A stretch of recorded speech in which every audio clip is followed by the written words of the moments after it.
In that place between wakefulness and dreams, I found myself in the room.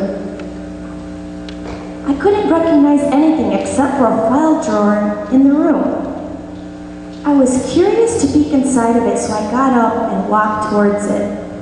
As I opened the drawers, I noticed that it was filled with manila folders, but they had very different headings. The first folder to catch my attention was one that read, "Guys I Have Liked." I opened it and began flipping through the sheets of paper. I quickly shut it, shocked to realize that I recognized the names written on each one of the pages. And then without being told, I knew exactly where I was. This lifeless room with its drawers contained a detailed record of my life. All of my actions, big and small, were written here in a detail my memory couldn't match.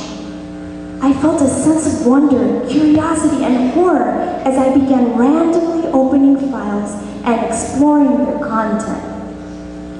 Some brought joy and sweet memories. Others a sense of shame and regret so intense that I would look over my shoulder to see if anyone was watching. A file named Friends was next to one marked Friends I Have Betrayed. The title ranged from the ordinary to the outright weird: books I have read, lies I have told, comfort I have given, jokes I have laughed at. Some were quite funny, things I've yelled at my brothers. Others I couldn't laugh at, things I have done in my anger. Things I have muttered under my breath at my parents. I was always surprised by what I read. Often there were many more pages in the folders than I expected, sometimes fewer than I hoped. I couldn't believe all of the things I had done in my life. Could it be possible that I had the time in my years to fill each of these thousands or even millions of sheets of paper? But each sheet of paper showed me this truth. Each was written in my own handwriting. Each folder was signed with my signature. When I pulled out a file marked TV shows I have watched, I realized there were more files with that name. One file couldn't contain all the shows I had watched. Each one of these files was packed tightly. I shut it, shamed not so much by the quality of the shows, but more by the great amount of time I knew that each of those files represented. When I came to a file marked Dirty Thoughts, I felt a chill run through my body. I pulled the file out only an inch, not willing to test its size, and I took out one of its sheets of paper. I shuddered at its detailed information. I felt sick to think that such a moment had been recorded, and almost animal anger broke on me. One thing controlled my mind. No one must ever see these files. No one must ever see this room. I have to destroy them. In insane frenzy, I yanked out the file. I had to destroy this file. I took out a sheet of paper and tried to tear it, but it was as strong as steel. I tried to tear yet another one with all of my strength, but it was useless. Defeated and helpless, I returned the file to the drawer. Leaning my forehead against the drawer, I let out a long, self-pitying sigh.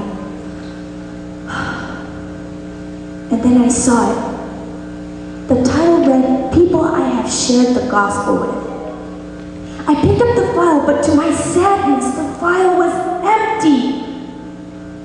And then the tears came.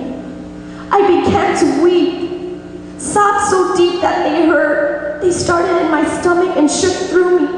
I fell on my knees and I cried. I cried out of the shame, from the overwhelming shame of it all. Everything swirled in my tear-filled eyes. No one must ever know of this room. I must lock it up and hide the key. But then, as I pushed away the tears, I saw him. No, please not him, not here. Oh, anyone but Jesus. I watched helplessly as he began to open the drawers and he read the files. I couldn't bear to watch his response. And in the moments I could bring myself to look at his face, I saw a sorrow deeper than my own. He seemed to go to the worst files. Why did he have to read every one? Finally, he turned and looked at me from across the room. He looked at me with pity in his eyes, but this was a pity that didn't anger me. I dropped my head, covered my face with my hands, and began to cry again. He walked over and put his hand on my shoulder. He could have said so many things, but he didn't say a word. He just cried with me. Then he got up and walked back to the file drawers. Starting from the top, he took out a file and one by one began to sign his name over mine on each card. I shouted, rushing to him. All I could find to say was, as I pulled the file from him, his name shouldn't be on these files, but there it was, written in red, so rich, so dark, so alive. The name of Jesus covered mine, and it was written with his blood. He gently took the file back. He smiled a sad smile and began to sign the files. I don't think I'll understand how he did it so quickly, but the next instant, it seemed I heard him close the last drawer, and he walked back to my side. He placed his hand on my shoulder and said, I stood up and he led me out of the room. There was no lock on its door. There were files still to be written. God bless you.